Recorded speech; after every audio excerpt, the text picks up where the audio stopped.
दोस्तों, जब से खेसारी लाल यादव जी और पवन सिंह मिले हैं तब से खेसारी लाल यादव जी का बहुत ज़्यादा तरक्की हो रहा है। ऐसे कुछ लोग बोल रहे हैं कि पवन सिंह और खेसारी लाल यादव जी जब मिले तो पवन सिंह का बहुत ज़्यादा घाटा हो रहा है, उनका गाना ट्रेंडिंग लिस्ट में ही नहीं आ रहा है। और जब से खेसारी लाल यादव जी मिले हैं उनका गाना मतलब लगातार ट्रेंडिंग में चल रहा है।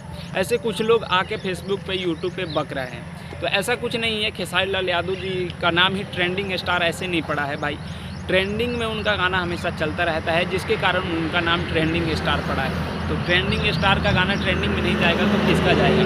और कुछ लोग बोल रहे हैं कि पवन सिंह और खेसारी लाल यादव जी जब से मिले हैं तो पवन सिंह का बहुत ज़्यादा नुकसान हो रहा है, उनका गाना फ्लॉप हो जा रहा है, उनका गाना चल नहीं रहा है। और खेसारी लाल यादव जी का बहुत ज़्यादा फ़ायदा हो रहा है, खेसारी लाल का गाना ट्रेंडिंग में चल रहा है, ऐसा बोल रहे हैं। तो ऐसा बिल्कुल नहीं है।